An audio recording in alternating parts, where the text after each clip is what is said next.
Yes. Lo vamos a hacer un poco más corto. Tenemos además después planeada una actividad para el grupo de operadores de red de Costa Rica que va a comenzar, así que les vamos a dar unos minutos a ellos antes del cierre. Y no vamos a usar slides, así que lo vamos a hacer bien rápido. El objetivo de este panel es que sea útil para ustedes, así que espero no tener que hacer muchas preguntas yo, sino que aprovechen. Hay un perfil bien diverso para que puedan cubrir todas las áreas relacionadas con la implementación de IPv6. En lugar de Edlier vino Rosa, que es de la misma organización, del Ministerio de Haití, ¿no?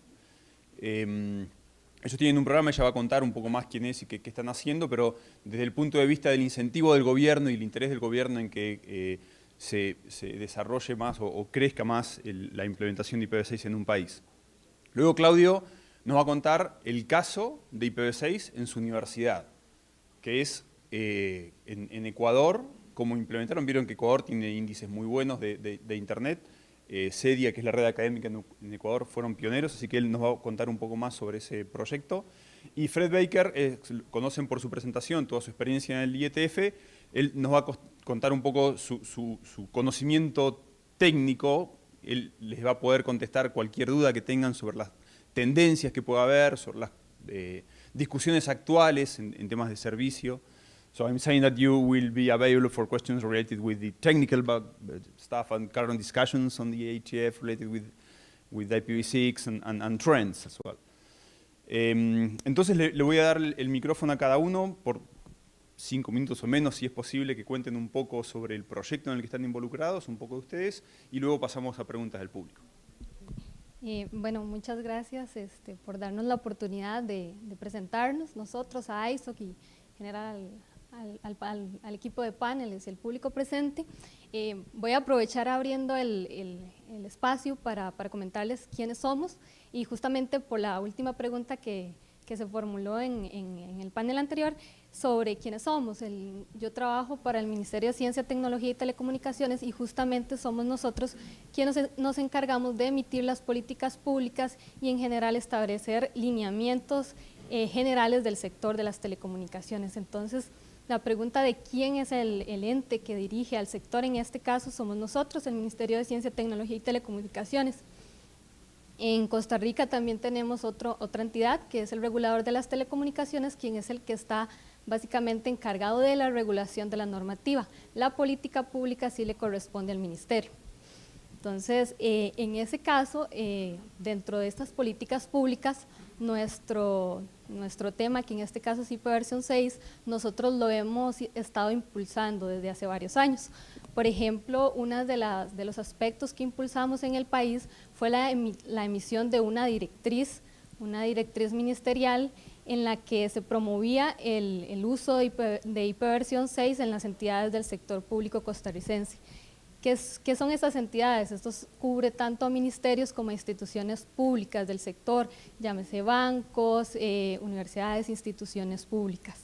Esta directriz básicamente tenía 3 aspectos importantes. Uno, en el que nosotros recomendábamos que para esa transición o la adopción de IPv6 debía haber un plan de implementación de IPv6.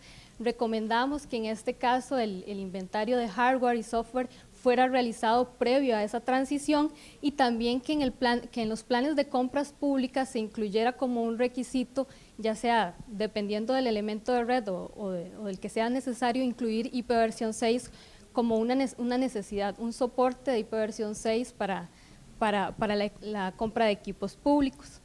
Otro de los aspectos en los que nosotros hemos estado involucrados es que durante esta transición hemos visto que la capacitación es un factor clave. Entonces, ¿qué ha sucedido? Nosotros desde el Ministerio y junto con el Instituto Nacional de Aprendizaje hemos impulsado jornadas de capacitación en IPv6. Entonces, en ese caso, nosotros lo que hemos desarrollado son cursos de capacitación de una duración de 100 horas, en la que se dan 2 componentes principales. El primero, que es un componente teórico, y el otro un componente práctico, donde los estudiantes básicamente lo que realizan es configuración de routers, switches y demás equipos en IPv6. También hemos trabajado a nivel de política pública, por ejemplo, en nuestro plan de desarrollo de telecomunicaciones, que es la política pública principal en el que establecen los lineamientos del sector, se incluyó el IP versión 6 como una de las metas principales. Establecimos 2 metas, específicamente una para los ministerios de gobierno, de que se haga una transición a un determinado plazo para los ministerios de gobierno y que los servicios y trámites del Estado estén en IP versión 6.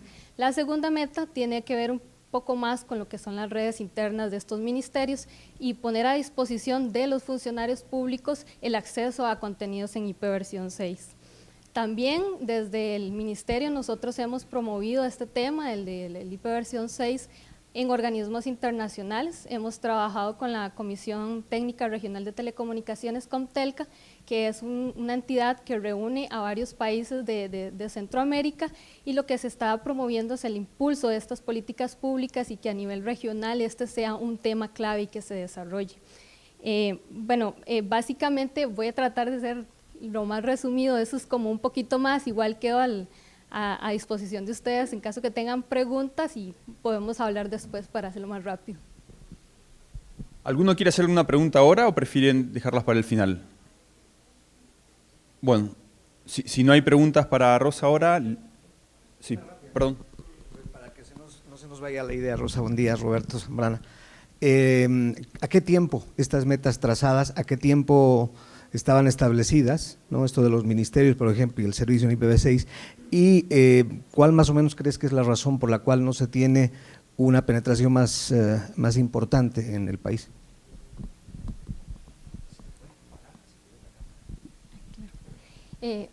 Voy a pararme por la cámara que me pidieron.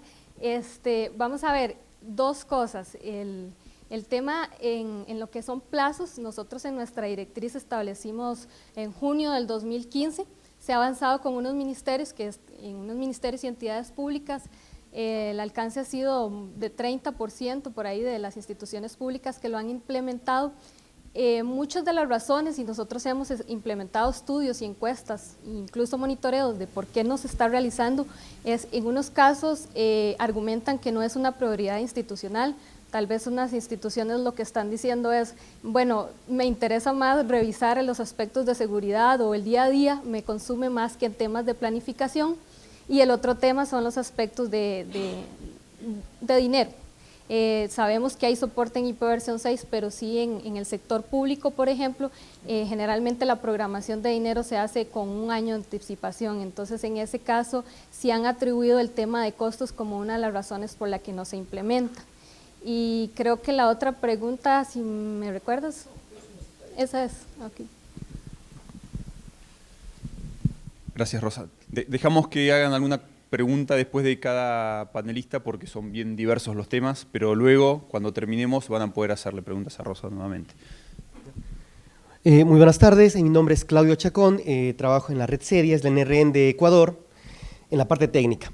Bueno, nosotros realmente empezamos con IPv6 aproximadamente en el 2011, ¿sí? Una de las primeras preguntas que hacen la gente es, mi ISP no me está dando IPv6. Nosotros somos una fundación consorcio, somos sin fines de lucro. Nosotros, ¿qué es lo que hacíamos? Pues por supuesto, comprábamos al ISP capacidad, ¿sí? Y por supuesto siempre nos daba capacidad en IPv4. Y algún día dijimos, en el 2011, queremos IPv6. A los ISPs preguntamos, ¿tienen IPv6? Y nos dijeron en ese tiempo, no tenemos. ¿Tienen alguna fecha estimada de poner? No tenemos fecha, ¿sí? ¿Y qué es lo que hicimos? Algo tan simple. Dijimos, muy bien, queremos más capacidad y si es que no tiene IPv6, ni siquiera entra el concurso. ¿Y qué creen? Toditos dijeron, ahora sí ofrecemos IPv6, ¿sí? Bueno, hicimos el concurso, ganó cierta empresa y por supuesto empezamos a hacer el trabajo ya con IPv6.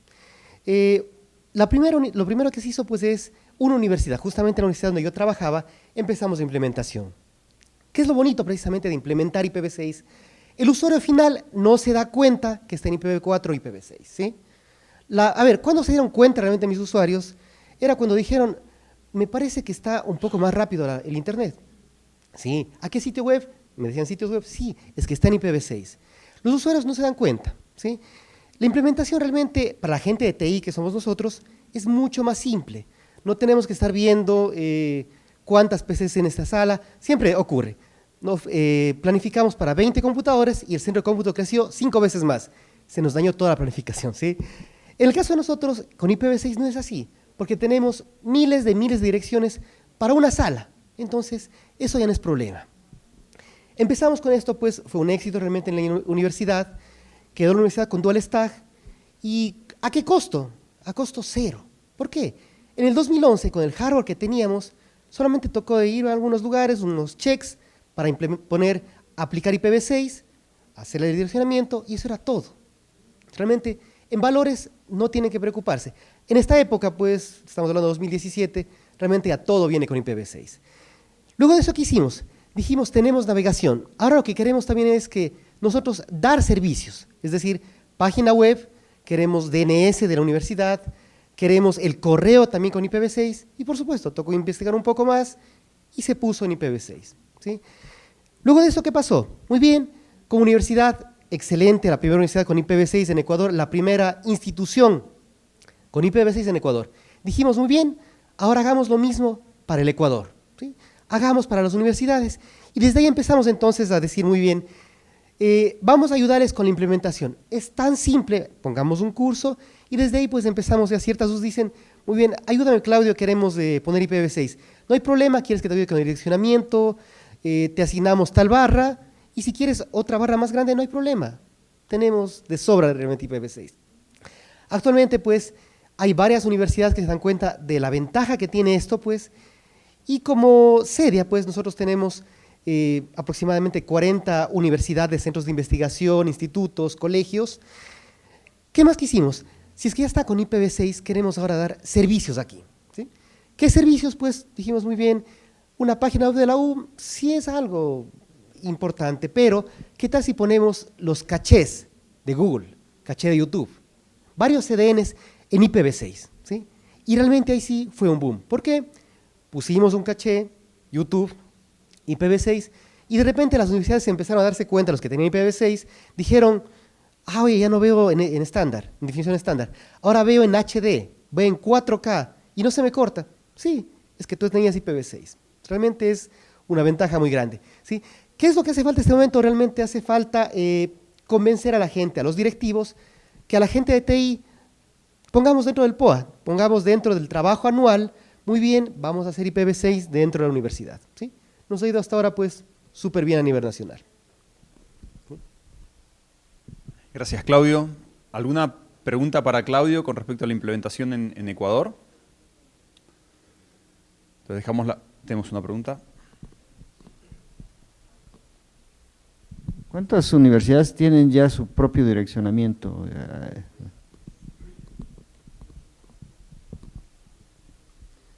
Perfecto. A ver, del total de universidades son 40, ¿sí? De las 40, aproximadamente 35 de ellas, nosotros le damos el direccionamiento IPv4 a IPv6.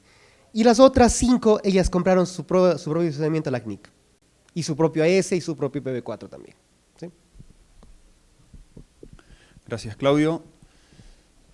Si no hay más preguntas, Fred, ¿quieres hacer una breve?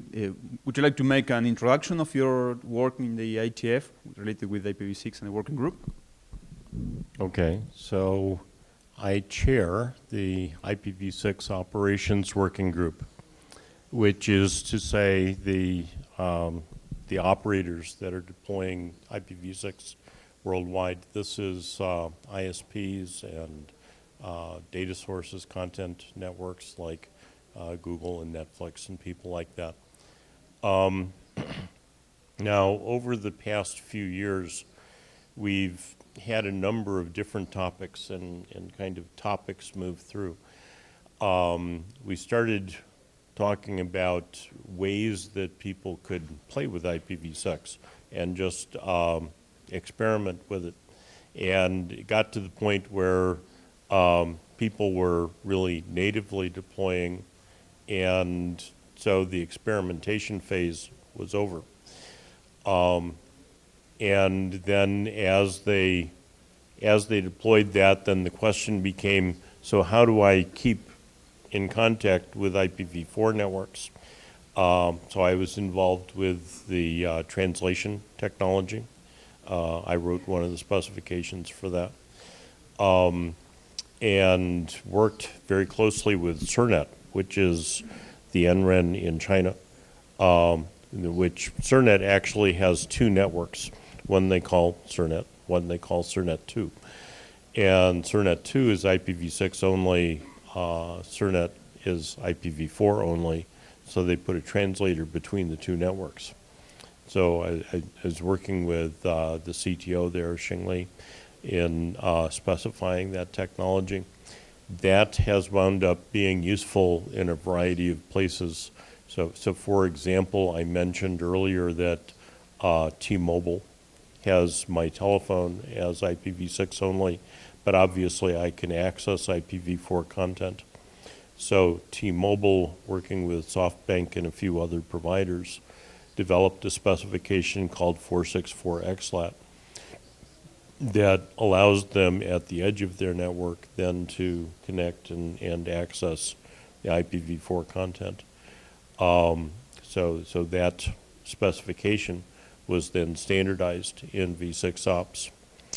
At this point, what IPv6 operations in the IETF is working on as much as anything is the people that are starting to turn IPv4 off. And what they discover is that not all IPv6 implementations are done the same way. And that creates a lot of confusion and problems. So helping people identify those issues and go to their vendors and get them sorted out. Microsoft was a little bit embarrassed because it turned out that they were the one that was different than everybody else. And so they, over the last couple of years, have been testing this, discovering issues, and actually changing Windows in order to work the same way as everybody else.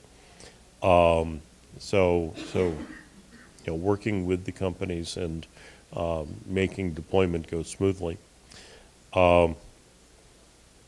We have in the IETF at any given time, Kevin mentioned that we have 134 working groups.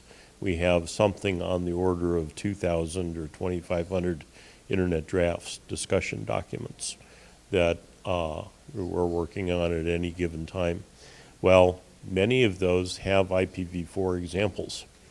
And we went through at one point and said, maybe every standard, every document that we write in the IETF, if we have an IPv4 example, we should also have an IPv6 example.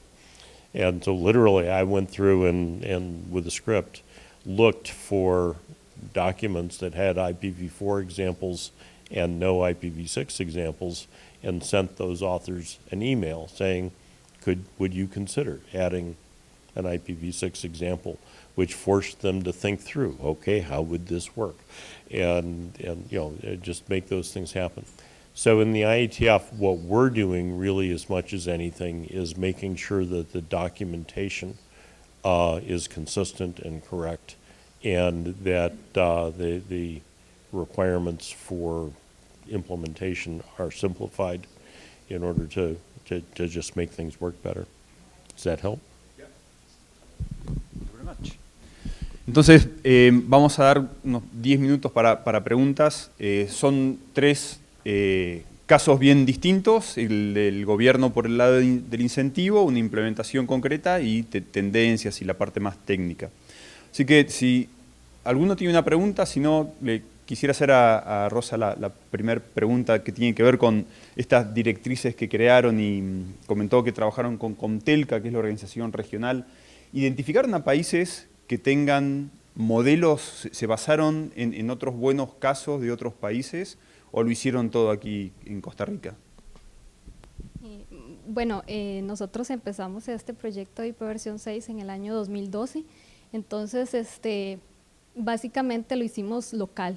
Claro, hicimos desde un inicio un estudio, un benchmarking de lo que estaban haciendo otros países, pero el desarrollo como tal es local. Vimos que había un desarrollo incipiente en la región pero también del otro lado, en países asiáticos ya estaban incluso tomando decisiones como apagar unas redes y que sean solo IPv6. Entonces fue en ese momento donde nosotros como tomadores de política pública decidimos que teníamos que hacer algo, y uno de esos casos fue el incentivo. Nosotros, nuestra política como la trabajamos no es tanto el hacerlo impositivo, como unos casos que se han dado en otros países donde fuerzan ya sea operadores y a otras instituciones a hacer el cambio, sino que lo hemos trabajado más del lado del convencimiento, en más del que las personas tienen que hacer la transición, que de por sí tienen que hacerlas, y que esa sea una transición un poco pausada para que tomen las previsiones del caso y que no tengan que incurrir en altos costos. Entonces nuestras políticas públicas han sido dirigidas a eso.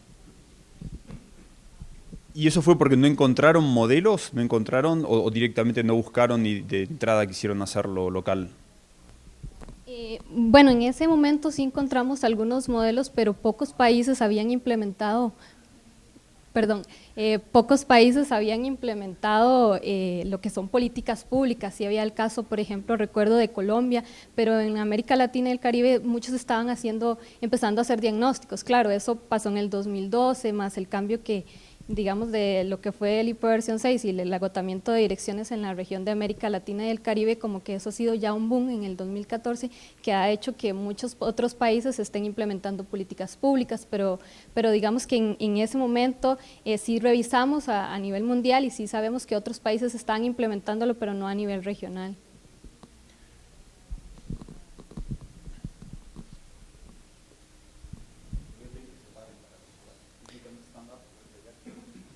Mauricio Oviedo de Costa Rica. Muchas gracias a los tres por compartir las excelentes experiencias. La pregunta va dirigida a Rosa del MISIT y es, anteriormente, cuando Guillermo Cicleo conversó del estado de IPv6 en nuestra región y me puso a pensar en la parte del país, hizo un comentario muy interesante, y es que una de las cosas con las que se puede motivar el despliegue de IPv6 es por medio de incluir ese requerimiento en licitaciones. ¿Hay algún plan del gobierno, por ejemplo, para que sea un requisito que quienes vayan a comprar equipos se aseguren de que soporte IPv6? Entonces esa es una, y la otra es si el apoyo que están dando a nivel de capacitaciones, que va muy enfocado tal vez hacia entidades de gobierno y hacia los administradores de las redes, si también incluye, por ejemplo, a los proveedores de internet, de forma que ellos estén más capacitados para poder dar IPv6 al usuario final. Muchas gracias.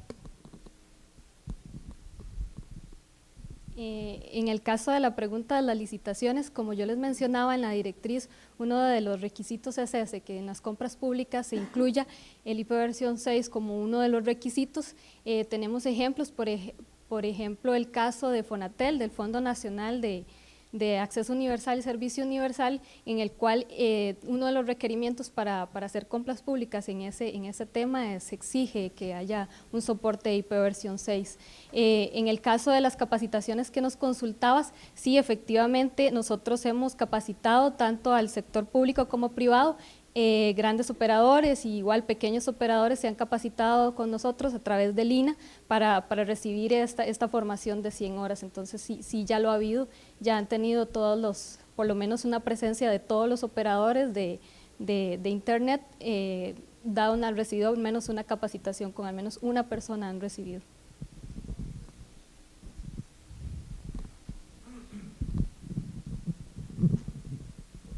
Yo quisiera preguntarte, en esa definición de políticas públicas, ¿tienes ciertas métricas que puedas tú estar evaluando para revisar ya definidas o están en ese proceso de revisar?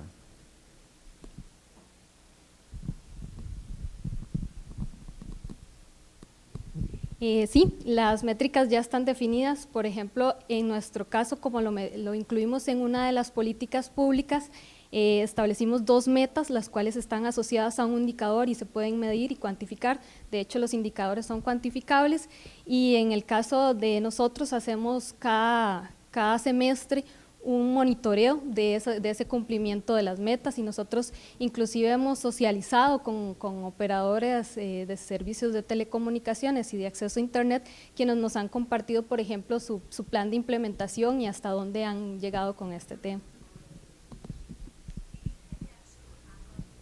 ¿Alguna otra pregunta?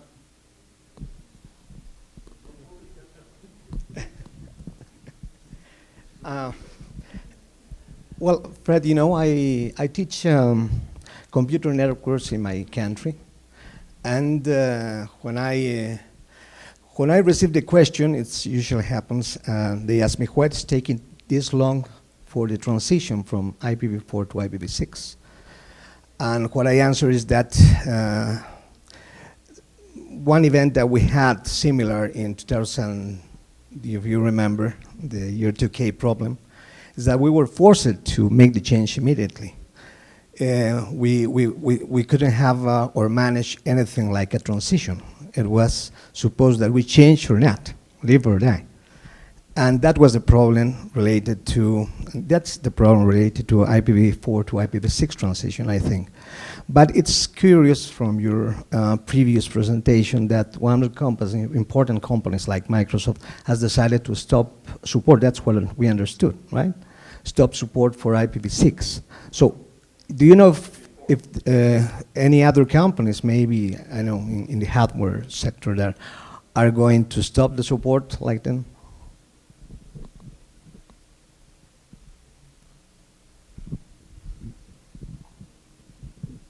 So let me be careful in what Microsoft is doing and not doing. When you say stop support, that makes me think that it does IPv4, and that's not true. But what they're changing is that they're taking IPv4 out of their internal network. Okay, so LinkedIn is in the process of doing that. Facebook has said that they are about 98% complete. That IPv4 within their network is virtually unknown. There's an operator. The operation is actually in the Netherlands, but the guy that I talk with is in Norway, called Red Pill Linpro. And he went off on a kind of a journey to make his data center be IPv6 only. And one of the first things that he did was he set up a translator to the outside world so that his customers could still talk IPv4, but within the data center it would be IPv6. And then he found that within the data center, some of the services that he had, some of the applications that he ran required v4. They hadn't been converted to v6. So he then created a second enclave within the data center that was IPv4 and put up a translator there. So he's actually been looking kind of at dual translation there for that reason. And that wound up resulting in a standard that's going off to the RFC editor as we speak, having different prefixes for that domain. Who else? Oracle is looking at that. Yes, there are Google. There are a number of companies whose names you would recognize that are headed in that direction. There are a lot of companies whose names I don't recognize. So we've been looking at, we were talking about metrics earlier. One of the things that we've been doing is looking at the Alexa list of top-level domains or second-level domains, and their IPv6 capabilities. At this point, about 1 domain in 8 out of the top 1 million names are IPv6 capable. They have Quad A records, and when you go access something, it actually works. Of those domains, Hurricane Electric has been studying them. Hurricane Electric says that about 340 only have a Quad A record. They don't have an A record. So they're IPv6 only as far as that domain goes. So clearly there are quite a few companies that are that are taking steps in that direction. Now, what they probably have is that for most of those, they've also got an IPv4 capability, and it's just with a different name. But yeah, they have that. There are, in BGP, we can see several hundred autonomous systems in the world that only advertise IPv6. Okay, so we see this in networks in different places, and I couldn't begin to tell you what they are, but they are.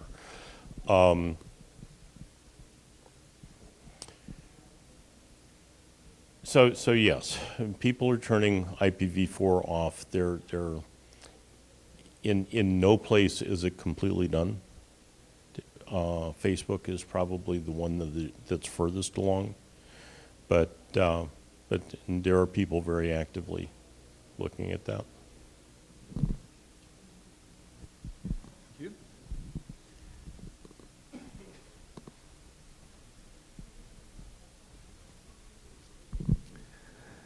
Buenos días, una pregunta para Claudio. Bueno, cuando tú trabajaste en la universidad hicieron el despliegue. Bueno, pues todo el apoyo que tuviste fue muy importante para poder implementar estos cambios. Ahora, poniéndonos en el escenario de migrar todo o dejar de utilizar IPv4 internamente para estar, digamos, IPv6 only, ¿con qué impedimentos te encontraste o digamos, te encontrarías según tu experiencia, ¿no? A nivel interno y a nivel externo? ¿Cuáles serían para ti las mayores dificultades en este sentido?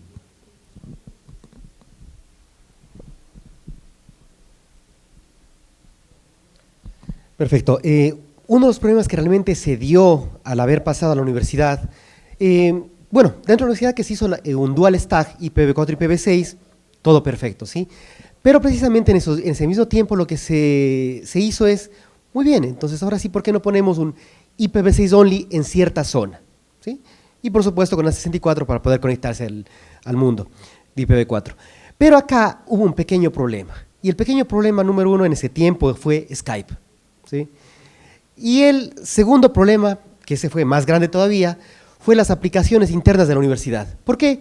Los programadores de las universidades, de todo lado, ¿qué es lo que hacen? Dentro del código muchas veces ponen 192.168.0.1, no nombres, y esto lo ponen en código. Entonces, realmente, IPv6 only no funcionó con estas aplicaciones. Eso fue el mayor problema, ¿sí? Y de ahí que tocó, o sea, convencerles a ellos, número uno, compilen de nuevo el código, utilicen nombres, ahora estamos pasando esto, y esa es la parte complicada, ¿sí? Eso nada más. Yo aprovecho para hacerte una pregunta más. Cuando describías en la implementación el comportamiento de los usuarios, ellos veían que funcionaban mejor algunos servicios. ¿Eso es porque ustedes intencionalmente hacían y ese incentivo funcionó bien? Es una buena recomendación. Bueno, sí, realmente la universidad fue un pequeño laboratorio de 20.000 personas en el que estábamos probando esto. Pero bueno, para tener claro, cada dirección, sea IPv4 o IPv6, lo que permite es más aproximadamente 65.000 conexiones, ¿sí? Un usuario común y corriente, en este momento los que están con laptops, tienen, digamos, unas 50 conexiones cada uno de ustedes, ¿sí? ¿Qué pasaba entonces? Con los 20.000 estudiantes que estaban ahí, 10.000 equipos conectados en hora pico. Multipliquen eso por 50 conexiones de cada equipo, requerimos mucho más que 65.000 conexiones. Si poníamos, estas son pruebas reales que hicimos allá, una sola IP para las 20.000 personas, enseguida las llamadas que abro Google Maps y me salen cuadraditos blancos, que tal dirección no se abre. Muy bien, entonces no pongamos una dirección IPv4, pongamos 10 para toda la U, sigue lento. Pongamos 50, ya mejoró, pero no. Ahora pongamos aparte de esto IPv6 y de una todo mejoró. ¿Sí? ¿Por qué? Con IPv6 que estamos diciendo, a cada usuario le estamos dando 65.000 conexiones, requiere 50, 100. ¿Sí? Entonces, esa es la mejora con IPv6. ¿Sí? Por supuesto, si mi universidad pudiera haber dicho, muy bien, tengo 20.000 estudiantes, voy a dar 20.000 direcciones IPv4, solucionado, pero eso me cuesta muchísimo.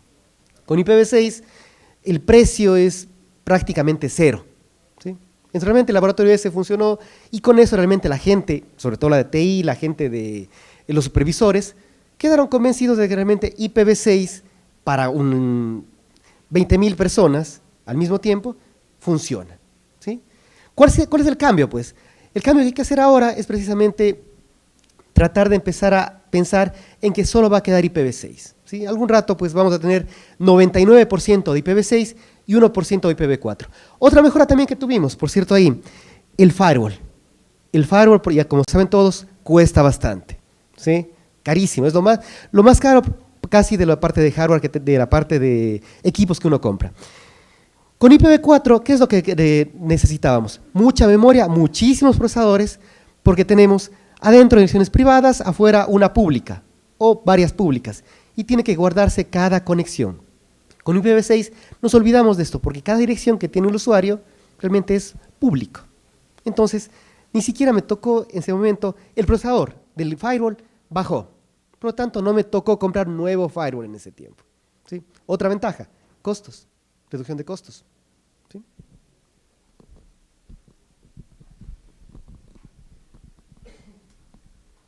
Perdón por monopolizar un poco el micrófono. Pero, oye, ¿tienes alguna referencia de lo de los puertos? Porque yo lo había visto en algunas presentaciones, de la cantidad, digamos, que puedes poner de direcciones para el momento de sobresuscribir, o no sé tú, Cristian, pero que esté, digamos, referenciada por alguna entidad, porque yo traigo una discusión así similar, que mucha gente quiere hacer carrier grade NAT y hacen el NAT del NAT, ¿no? 2 o 3 niveles, ¿no? Entonces quisiera, para un proyecto que traemos interno de reestructuración de la red, traer a la mesa ese tipo de conversaciones. Gracias. I'm also going to translate the question to Fred because when you work on transition mechanism, you have to assume how many ports are users going to use, TCP ports for. So is there an average or a recommendation or something that it's based on? So the question is for both of you. No? So how much did you use at that time, and what is the Bueno, lo que se hizo aquí es algo tan simple, ¿sí? Todo pasa por el firewall, por lo tanto el firewall estaba monitoreado. Muy bien, en la hora pico, ¿cuántas conexiones simultáneas tenemos? ¿Y cuántas IPs privadas están usando estas conexiones? Y ya, y con eso ya sabíamos aproximadamente cuánto se requiere. ¿Y cuánto daba, te recuerdas? Aproximadamente, más o menos unas 20 a 50 como tope por usuario, aproximadamente. Well, we don't have a recommendation on port count. However, I can tell you about some research. CERNET, of course, was looking at that between CERNET and CERNET-2. And they tested, well, if we multiplex one address between 2 people, if we multiplex an address between 4 people, what's the impact? And what they found was that they were able to multiplex up to about 256 people with the same address before they could measure an impact. Now the implication of that is that any individual at any given time had about 256 ports available to them, because that's the multiplier. That's what you use to do the multiplexing. So when the user got below that, having 128 or 64 or 32, then it began to impact their ability to actually make a connection. And now if I look at an HTTP connection, if I look at the web page that comes down, it very often goes and wants to pull down an advertisement, pull down a picture, get an XML object and display that, or do something. So it's connect, and it can very easily use tens to perhaps 100 connections simultaneously. So yeah, what Xing Li told us that the Chinese measured was that if you got below 256 ports per user, there started to be a measurable impact. ¿Está bien, Hans?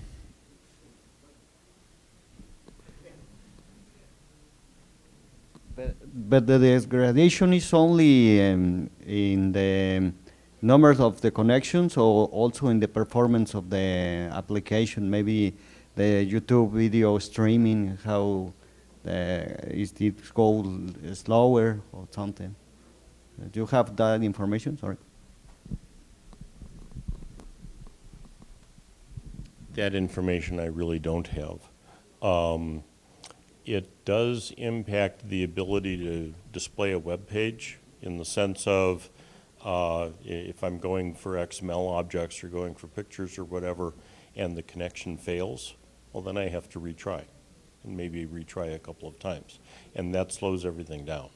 So that is actually reasonably measurable.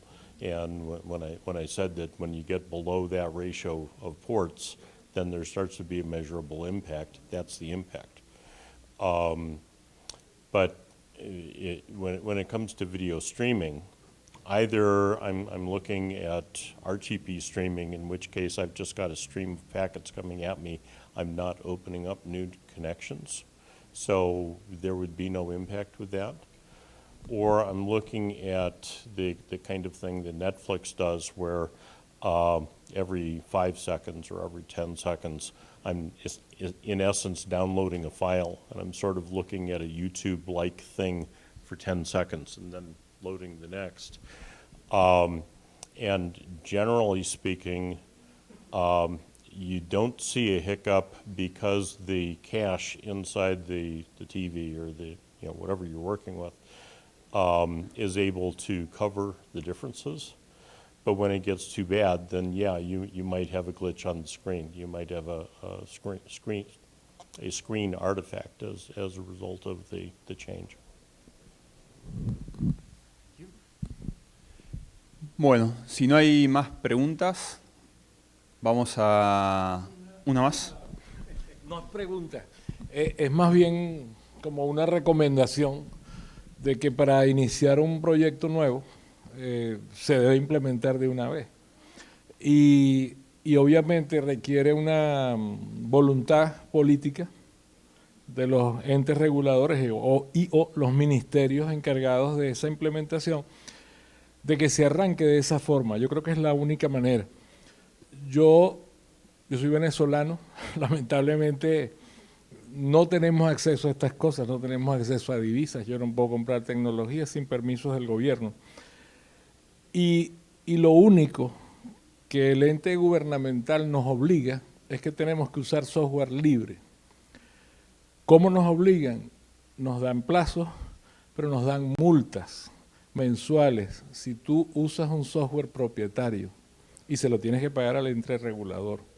Y esas multas son inclusive a nivel personal si tú eres el encargado del sector. Y obviamente vamos hacia software libre.